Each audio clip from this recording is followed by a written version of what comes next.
Hello, I am Peter Okwache. Welcome to Focus on Africa. Our top stories.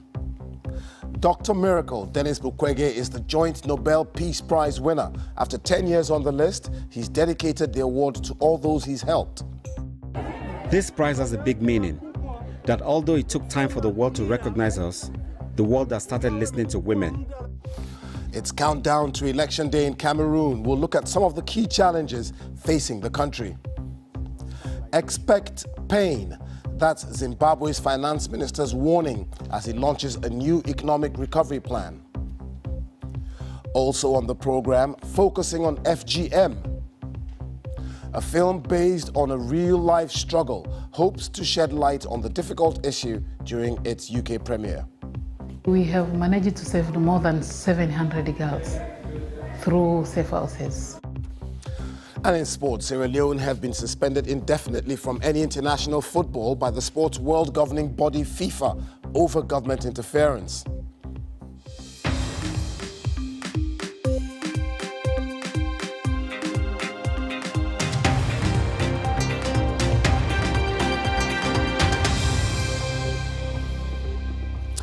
Thanks for joining us here on Focus on Africa from BBC World News. This year's Nobel Peace Prize has been awarded to the Congolese gynecologist Denis Mukwege. Better known as Dr. Miracle, he has spent 2 decades helping women recover from the violence and trauma of rape in a war-torn Eastern Democratic Republic of Congo. Dr. Mukwege will share the award with Nadia Morad, an Iraqi Yazidi who was tortured and raped by Islamic State militants and later became the face of a campaign to free the Yazidi people. Lisa Marie Mishtak reports. Dr. Denis Mukwege's Friday morning's operation was interrupted by the joyous celebration taking place outside of his operating theatre. He'd won the 2018 Nobel Peace Prize. This prize has a big meaning, that although it took time for the world to recognize us, the world has started listening to women. And not just listening, but getting to know the problems that you face. Understanding our problems is not enough. They must realize that when you commit a crime against anyone, it's not right. In French, they call it reparation. It's important for the world to know and realize that all women going through struggles must get reparation. And reparation is when you commit a crime against someone, you must pay in a way. The Congolese gynecologist and women's rights campaigner is a joint winner with Nadia Morad for their efforts to end the use of sexual violence as a weapon of war and armed conflict. Nadia Morad is an Iraqi Yazidi who was tortured and raped by Islamic State militants and later became the face of a campaign to free the Yazidi people. Known as Dr. Miracle, Dr. Denis Mukwege is the world's leading expert on how to repair the internal physical damage caused by gang rape. He founded Panzi Hospital in war-torn Eastern Democratic Republic of Congo almost 20 years ago. Mr. Mukwege and his team have spent decades helping thousands of rape victims. I'm really happy about Dr. Mukwege, as he has always been helpful to us. They had refused to admit us in hospital before. Not everyone wants to play their part of bringing peace to this region. I came here suffering from fistula. He treated me. He founded Panzi Hospital to serve us. He is like my father. I have given birth to 1 child, whom he has taken to school, paid his diploma, and now my son is going to university. In 2012, he was violently attacked and his family was held at gunpoint. It came weeks after he called for justice in a speech at the United Nations in New York. He's won a number of international prizes, including the 2008 UN Human Rights Prize, and was named African of the Year in 2009. Mukwege has dedicated his Nobel Prize to all women affected by sexual violence, and while his name may not elicit the same global recognition as previous winners, for girls and women in his care, his legacy will last for years to come. Lisa Marie Mishtak, BBC News. Now, Cameroon heads to the polls on Sunday to elect a president. The Central African nation faces immense challenges: unemployment, corruption, the fight against Boko Haram in the far north region. But it's the conflict in the Anglophone regions that has emerged as the defining issue. The BBC's Kilian Chimtom reports from Yaoundé. There is excitement in the air. Turnout at opposition rallies is reminiscent of 1992 election, Cameroon's first after it legalized multi-party politics. President Paul Biya is seeking a 7th term in office. He has hit the campaign trail just once, visiting Marwa in the far north region. Biya has been in power since 1982, before many of these youth were even born. The president faces 8 opponents, several of them in their first bids for the top office, like ex-government minister Maurice Kamto. Talk of the Anglophone crisis is never far away. I will go there to wipe up their tears. I will go there to ask them to come out from the bush. I'll send a delegation to Nigeria to bring back those who are in the refugees camp there. I'll go there. Conflict has engulfed the 2 English-speaking regions since 2016. Separatist rebels are battling government forces. This has been the result: shattered homes, shattered lives, hundreds killed, more than 200,000 displaced. Authorities have already announced that most polling stations in the northwest and southwest regions will not open Sunday due to threats from the rebels. The Anglophone crisis may go beyond this year's electoral outcome. The 2 regions, the northwest and the southwest, represent 20% of Cameroon's population.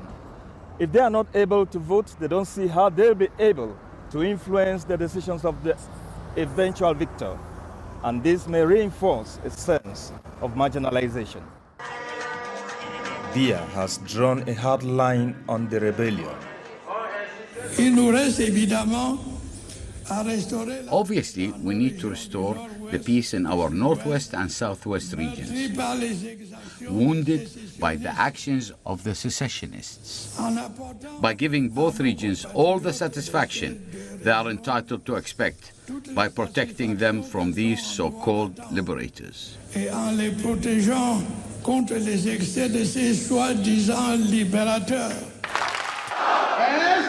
the campaign trail, his opponents have proposed various reforms to resolve the crisis. The most radical proposal is perhaps that of Osei Joshua running for the first time at the head of the main opposition party. He has called for a return to federalism. Despite the new faces and the unprecedented challenges, few expect 85-year-old Paul Biya to be rattled in the face of a splintered opposition. Kilian Chimtom Ngala, BBC News, Yaoundé. Well, Ka Wala is president of the Cameroon People's Party. She actually ran for the presidency in 2011. Ka, for those of us outside Cameroon, we think that Mr. Biya is definitely going to win for the 7th time. Is that how you see it? I believe there is a strong likelihood, which is the main reason why my party did not run, is because the electoral system is rigged from the time of voter registration through the voting to the counting to the declaration of the winner.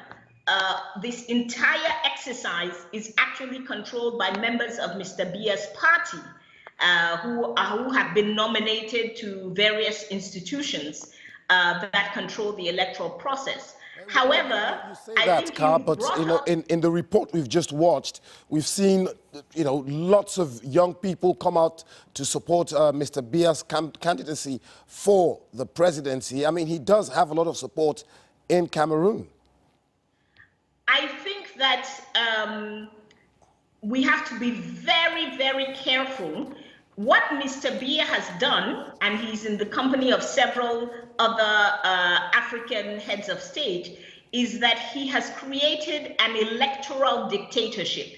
In other words, he has a dictatorship where he has succeeded in using elections as a tool that keep him in power. So what I can tell you is that, yes, you will see people out supporting Mr. Biya, but who are these people? You have several categories. You have civil servants who have been made to understand that their job depends on them coming out to support Mr. Biya. So civil servants and their families.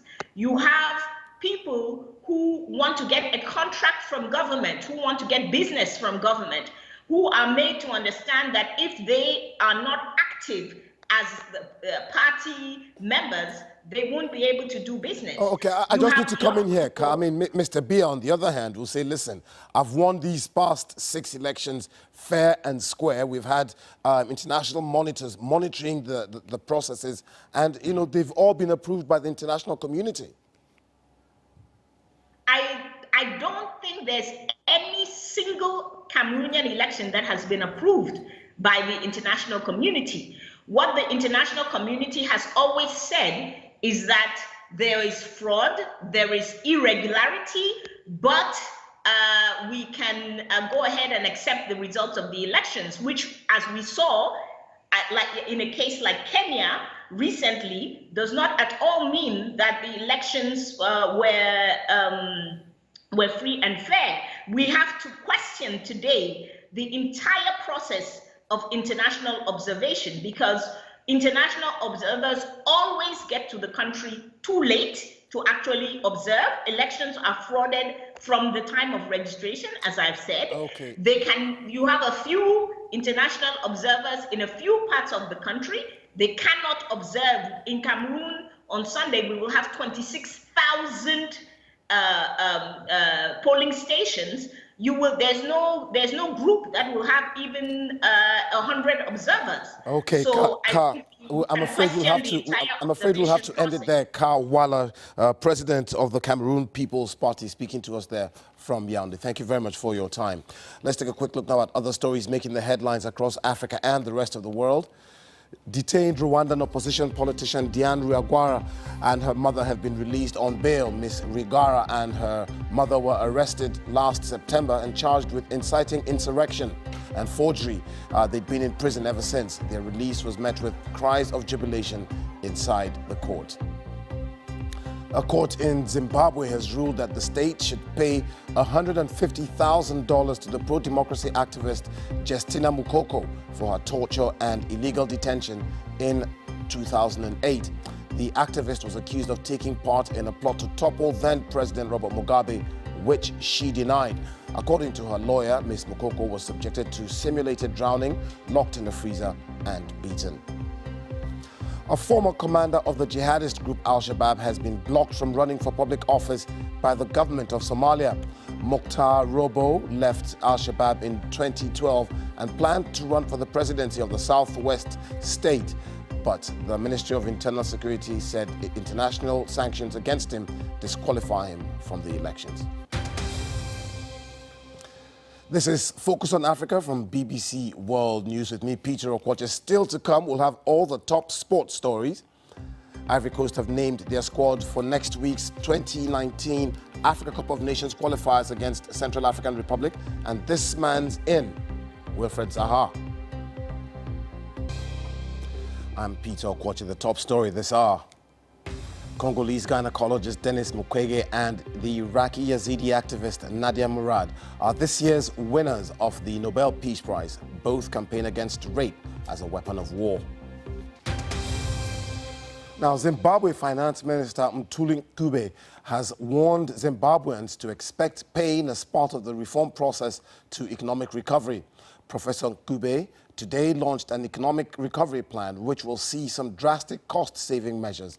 The BBC's Shingai Nyoka reports from Harare. By sunrise, the queues are already visible. Less than a month ago, authorities dismissed reports of looming fuel shortages as fake news. The reality is now sinking in. There's a foreign currency crisis. Just 3 weeks into his new job, the new finance minister, a former private sector and World Bank employee, is tasked with turning the economy around. He wants to cut government spending, reduce the civil service, increase taxes and revive local production. This is the document, the transitional stabilization. But his 2-year program comes with a warning. His measures include a 2% tax on money transfers. I'm faced with a bleeding patient. We stop the bleeding, and this is one way to do that. Secondly, we cannot do this without pain. My view is that the more pain we take at the beginning, in the first year or two, after that we stabilize our macroeconomy. In 2009, authorities scrapped a local currency hit by runaway inflation. The money, now a collector's item, was replaced by US dollars. But authorities seem to be losing control of the currency market yet again. The men and women behind me are unlikely power brokers in this economics equation, the black market traders. And it's here on the street where businesses and individuals come to buy and sell the US dollars. The country is not producing enough goods to earn the hard cash needed to pay for imports. Many here have healthy US dollar bank account balances, but no cash to back them up. This trader didn't want to be named, but he says his business is brisk. A month ago, he was selling cash for a premium of 60%. Today, that number has spiked to 150%. The black market trade has pushed up the cost of buying raw materials, and this in turn has affected prices. I cannot stand more pain because I've rentals, I've employees, I've families who are going to suffer. We have gone to the point of constructing a factory which we cannot roof as of now because the manufacturers, namely, you got many places they are demanding cash in US dollar, and I cannot afford that US dollar. Zimbabwe will need to inject new money into its economy. Its top priority is accessing the IMF and World Bank loans, cut off in 1999 due to arrears. The two institutions say that they're ready to help draft a debt clearance plan anchored on fundamental economic reforms. Reforms that will no doubt include bringing the currency crisis under control. Shingai Nyoka, BBC News, Harare. You're watching Focus on Africa from BBC World News. Let's bring you some sports news now. And some news just in: Sierra Leone have been suspended indefinitely from any international football by the sports world governing body FIFA over government interference. FIFA is unhappy that the Sierra Leone Football Association President Aisha Johansson and Secretary General Chris Kamara have been set aside by the country's Anti-Corruption Commission.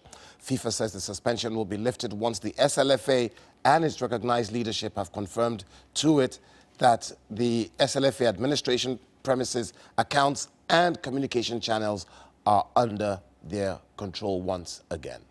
Keep an eye on that story. Ivory Coast have named their squad for next week's 2019 Africa Cup of Nations qualifiers against Central African Republic. And this man's in, Wilfred Zaha, the Crystal Palace forward, has been included after missing the 2-1 win in Rwanda last month for personal reasons. He has scored 3 goals in 6 Premier League matches this season, but is yet to score in a competitive international. Ivory Coast are currently second in Group H with 3 points from 2 matches. Also included in the squad is Chelsea Academy goalkeeper Nicolas Thier. Now, this season's Premier League has hardly begun, but Sunday's game between top of the league Liverpool and Manchester City at Anfield is already being billed as a clash of the Titans. Former Tottenham striker Meadow says all eyes will be on his fellow Egyptian player Mohamed Salah to see if he gets out of his rut, but he hopes he won't be feeling the pressure for the Reds. He's coming from an injury, he needs time. I don't want people to get into his head. My advice for him would just not to think about anything, just play your game, enjoy, and try to do your best always as you always do, and that's it. Now, 2 companies that sponsor Cristiano Ronaldo have expressed concern about an allegation of rape which has been made against him. Nike described the claim as disturbing, and the video game maker Electronic Arts said it was closely monitoring the situation. The player has firmly denied any wrongdoing. Meanwhile, his club Juventus have issued a statement praising Ronaldo's professionalism and dedication. Caroline Rigby reports. As one of the biggest names in sport, Cristiano Ronaldo is used to being in the spotlight. His performances on the field have attracted huge endorsement deals. But it's an allegation of an incident off it that has led to 2 of his biggest sponsors expressing concern. With a contract reportedly worth almost £800 million, the US sportswear giant Nike has said, "We are deeply concerned by the disturbing allegations and will continue to closely monitor the situation." A sentiment echoed by another sponsor of the Juventus star, EA Sports. The former Manchester United and Madrid star insists he's innocent, tweeting, "Rape is an abominable crime that goes against everything that I am and believe in. My clear conscience," he said, "will thereby allow me to await with tranquility the results of any and all investigations." The Portuguese international has been left out of the squad for this month's matches against Poland and Scotland. His coach isn't saying why. Do you think I will tell you here what I discussed with the player, how he felt or not? I will not. These are intimate personal issues. As for Ronaldo, he kept his head down as he left training in Turin. Caroline Rigby, BBC News. And that's your sports. Now, this week it's the UK premiere of the Tanzanian film In the Name of Your Daughter, a documentary which tells the true story of Robi Samuel, a woman who created and runs safe houses for girls escaping female genital mutilation. A victim of FGM herself, Robi has saved hundreds of girls in Tanzania. We have managed to save more than 700 girls through safe houses. After receiving these girls to the safe houses during the seasonal cutting, we welcome them, they stay with us, we provide them with the basic needs because some of the girls are coming even without shoes, without clothes, they need a lot of services as girls. Robi's work is not just about rescuing girls, it's also about educating the parents. We taught the parents about the effects of FGM, but also we talked to them that FGM is illegal to our country. They have to stop that practice. The film's UK premiere is taking place at the Raindance Film Festival in central London, and for director Giselle Portigné, it was an important opportunity to raise awareness over the issue of FGM. I wanted to tell a story, the story about FGM for a long, long time. And when I came across a safe house that accepts girls, I thought this is the story because it's a story of courage and hope. It's not a story about African victims, it's a story about African warriors who are standing up for their fundamental human rights. And some of the children are only 8 years old, imagine, running away from your family. This year, the Raindance Film Festival have introduced for the first time an F rating for films which have significant female involvement, whether that's as a writer, a director or an actor. This film, In the Name of Your Daughter, has achieved that rating, and while it's been shown here in London, there are also mobile screenings taking place across Tanzania, so that more and more women can access the film and work together in bringing about change. I would like to create these safe houses because of my life experience. When my parents told me I must be cut, I didn't get any support from my community. So from that point is where I realized that we needed the safe houses to help more girls. Alice Porter, BBC News. US First Lady Melania Trump has been named as foster mother to a baby elephant on her first day in Kenya. The First Lady was accompanied by her Kenyan counterpart Margaret Kenyatta on a visit to the Sheldrick Elephant Orphanage. Being foster mother doesn't mean she can take the elephant home, but she'll be given regular updates on its health and is entitled to visit at any time. Kenya is Melania's third stop on her four-nation solo tour of the continent. And don't forget, you can get in touch with some of us. I am on Twitter at Okwoche. Thanks a lot for putting up with this voice. Have a great weekend.